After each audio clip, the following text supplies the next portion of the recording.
Hi, it's Lou Manfredini, Ace's home expert, and in this video, we're going to show you how to replace a shower head. Let me show you how it's done.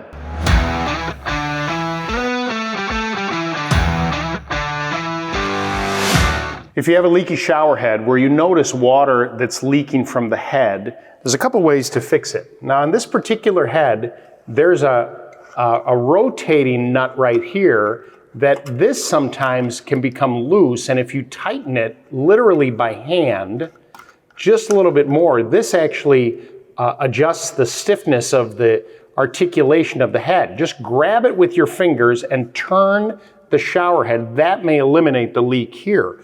If you notice you're getting water leaking from the shower arm where the head meets the shower arm, you may need to tighten that. Now the trick here is to take some painter's tape and wrap it around the actual part of the shower head that you're going to tighten. And you want to kind of build this up a little bit because you're going to use a pair of what are called slip joint pliers.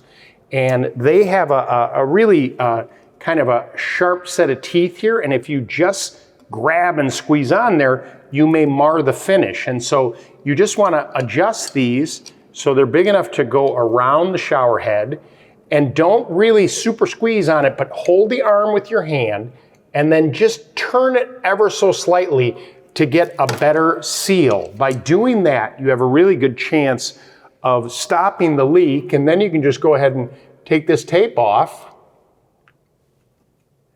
and you probably will solve the leaking problem just by tightening a little bit more and not having to even buy a new shower head.